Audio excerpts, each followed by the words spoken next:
Hey there, welcome to Life Noggin. Over the course of human history, medicine has come quite a long way. Centuries ago, we thought the body was composed of different liquids called humors, and if you were unlucky enough to get sick during this time, your blood would have been withdrawn in a process known as bloodletting. Gross. In modern times, we can give antibiotics, perform open heart surgery, and even operate on the brain. However, one of the newest advances in medicine is stem cell research. You may have heard of stem cells before, but there's a lot of mystery about what they actually do.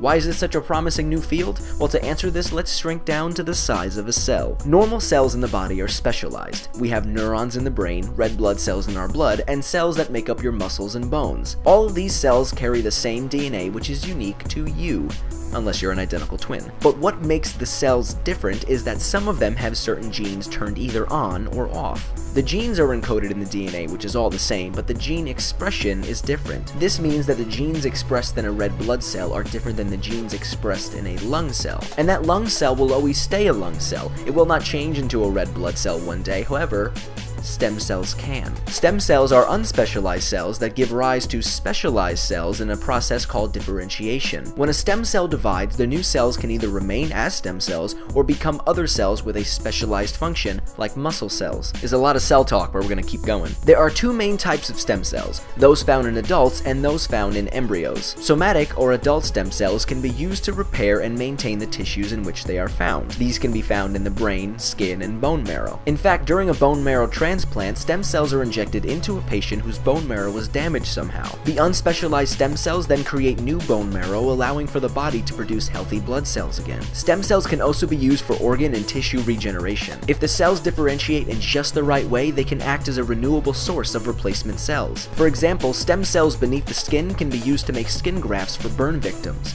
And this could eliminate our reliance on organ donation and make the wait list for transplants a lot shorter. Stem cells also have the potential to replace damaged brain tissue, treating diseases like Alzheimer's and Parkinson's. Furthermore, embryonic stem cells can differentiate and form insulin-producing cells that can treat people with type 1 diabetes. And the list of treatments goes on and on and on. The main controversy with stem cells, however, involves those taken from embryos. It's important to note that these cells are not obtained from fertilized eggs in a woman's body. Instead, they are gathered from eggs in an in vitro fertilization clinic. These are the eggs that were not implanted in a mother's uterus and were willingly donated for research purposes. But this does beg the question of whether or not a life was destroyed in the process, which ultimately leads to the debate. The use of stem cells are seemingly endless, and we've come a long way since our humble beginnings, and will hopefully continue to advance. So tell me, have you had any experience with stem cells or organ donation? Or maybe you know someone who has? I'd love to hear your or their story.